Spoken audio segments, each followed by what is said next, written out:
It's day 2 of the Big 12 men and women's basketball championships here in Kansas City. Alongside Aaron Pryor, I'm Morgan Uber. And Aaron, this second day of the championship is certainly going to have a much different feel to it.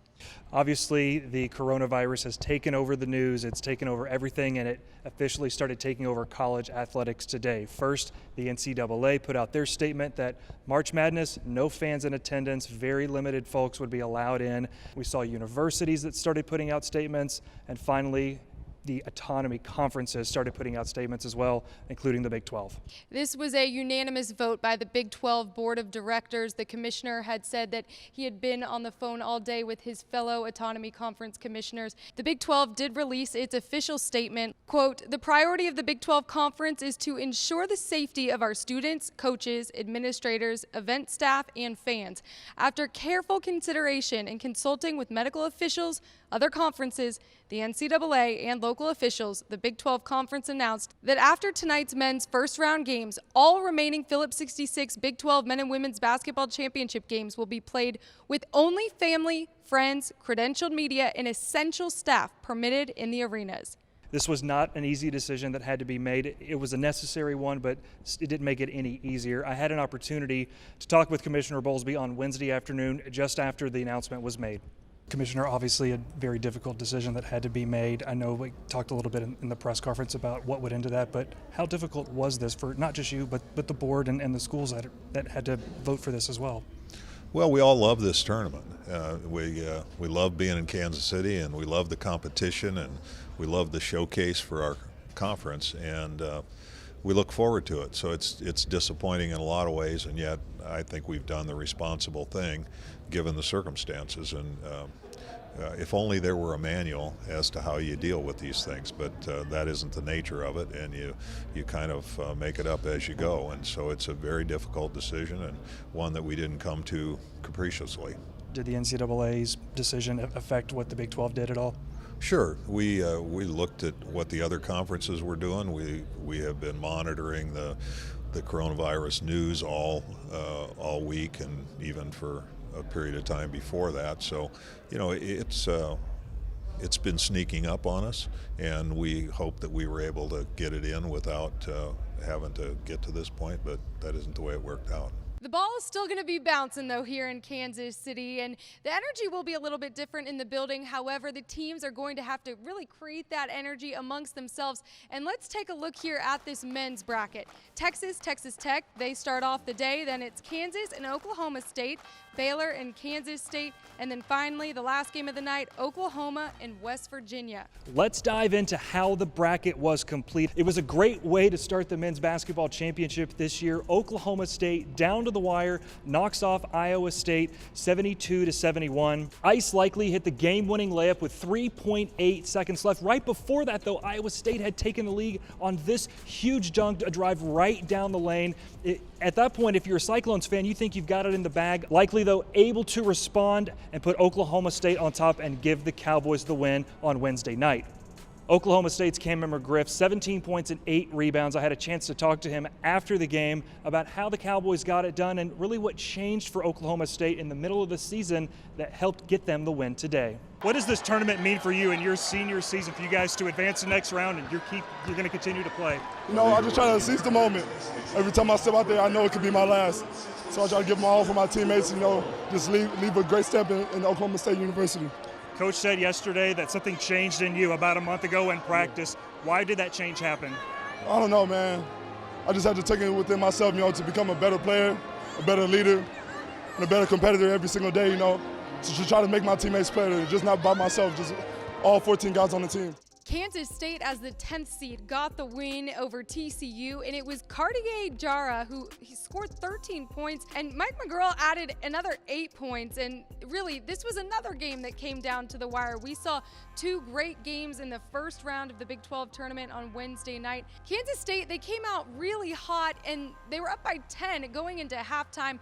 Let things slip away a little bit there in the second half. TCU got back in the game, but Kansas State ended up scoring the final 8 points of the game and has won consecutive games for the first time since November. I caught up with their senior leader, Xavier Sneed, after the game. Here's what he said.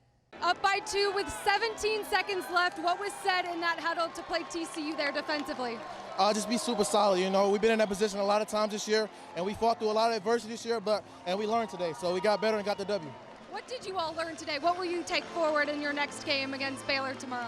Just come out to a great start. We got out to a great start in the beginning of the game. Second half, we got to kind of lax, but just keep going. Coming out to a great start in the first 5 minutes, we're a good ball club. Your senior year for you, what was said in that locker room to really bring out some momentum and keep this thing going? Survive in advance, yo. We had the chills. We watched videos of what we did in our past. Guys know what we're capable of in the locker room. Got a lot of guys at the championship level in our locker room, and they just survive in advance right now.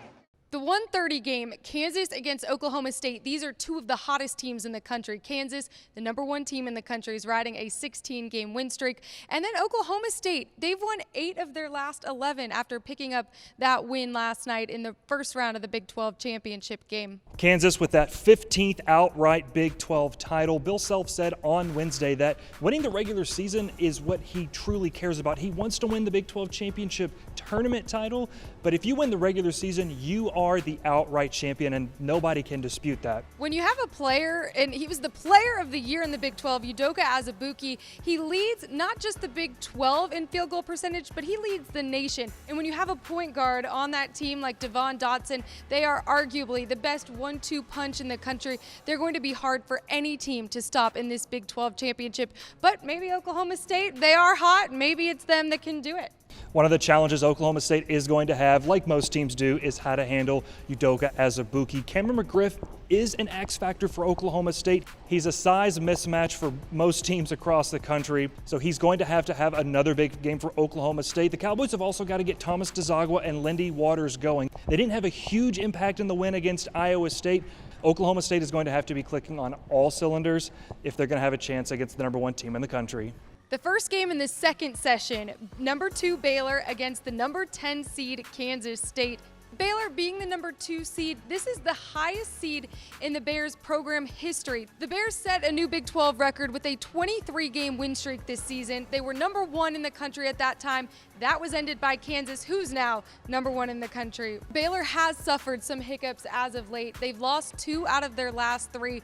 And in those 2 losses, head coach Scott Drew has noticed 3 things. He said, his team has missed some free throws. They haven't defended as well, and they're also not shooting as well. So those will be certainly some emphasized factors coming into this one-and-done championship-type atmosphere. I'm really interested to see how Baylor comes out. They played so well all season. Watching them in practice on Wednesday, they seemed loose. They seemed like they were having a good time, like they weren't upset about anything that had happened. And it seemed like they had maybe flushed things out of their system and they're treating this like a new season. A lot of teams do that, and it works for a lot of these teams.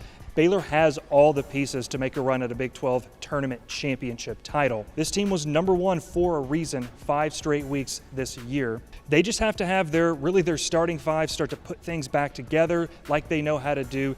Baylor should make a run, and we should see much better performances in this conference championship from Baylor than we saw down the stretch. Let's back it all the way up, though, to the very first matchup that we're going to see today. That's Texas against Texas Tech.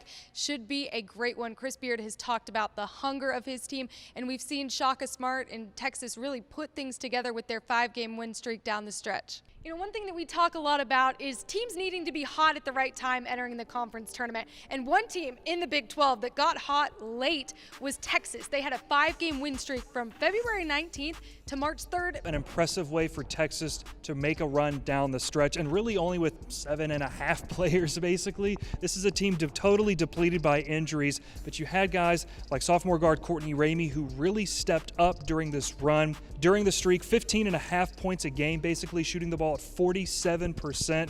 They really needed that from him, and they got his best production of the season at the right time. You also, of course, have Matt Coleman. Ramey's production really took the pressure off of him, and how about that shot to beat Oklahoma during that streak? This is a good team. They're injured, but they've got the right parts.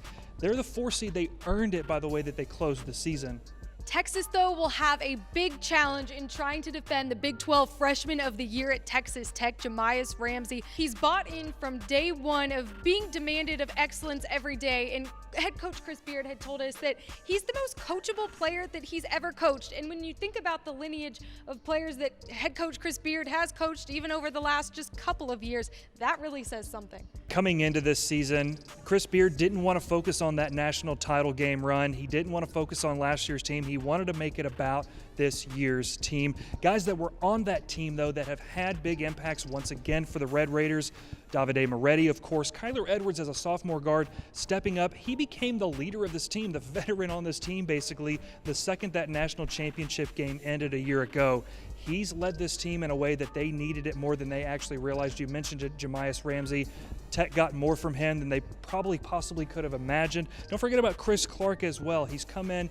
They needed an inside presence, and he's given it to them. He's super athletic. Every game's going to be a good one. They split in the regular season, though, so this is a great way to start things off on Thursday morning here in Kansas City. The final game of the day, sure to be a good one. Number 3 Oklahoma against number 6 West Virginia. And speaking of number 3, the Oklahoma Sooners are the only team in the conference to have 3 players in the top 10 in scoring. Christian Doolittle, Austin Reeves, and Brady Manick. And those 3 guys are going to have to hit their averages, their scoring averages, if Oklahoma is going to keep moving on in this championship. It's those 3 scoring in double figures, and then it does drop off a bit. But you can see why Oklahoma has had success. They've won 3 out of their last 4 games. Christian Doolittle, the guy that makes everything go, the most unguardable player in the Big 12, maybe one of the most unguardable players in the country. Well, Doolittle leads the team in scoring. He's incredibly versatile, and one of the things that he really worked on was that 3-point shot. He can really knock it down from anywhere on the court, which is why he's so difficult to guard. And speaking of guys that can knock it down from 3, Brady Manick, he has struggled in his last 5 games, shooting only about 19% from 3. Hopefully for him, this little bit of time off to get prepped for this Thursday night game has kind of given him some time to get things going back again. And then, of course, you can't forget about Austin Reeves. 41 points in that ridiculous comeback win against TCU. This is a team that, with these 3 guys clicking on all cylinders, is a dangerous team and can seriously make a run at the Big 12 Tournament Championship. The reason that Oklahoma took both those games during the regular season against West Virginia was because of their ball movement through West Virginia's pressure defense, which, of course, the Mountaineers are known for. But when they have a player like forward Oscar Tshiebwe, who's the leading scorer and rebounder for that team, I mean, it's hard to believe that this is only his 3rd season of organized basketball. We knew coming into the season how good he was. It was exciting to watch him progress throughout this season. He's absolutely dominated for West Virginia. When it comes to the Mountaineers, when they hold their opponents to 70 points or fewer, 19-4 this year. However, they've given up 70 or more points 8 times, only 2-6 in those games. Of course, West Virginia, it's all about the defense, and that defense is going to have to travel here to Kansas City this weekend. Speaking of that D, they're 3rd in the Big 12 in scoring defense behind Baylor and Kansas. However, head coach Bob Huggins said he saw his team have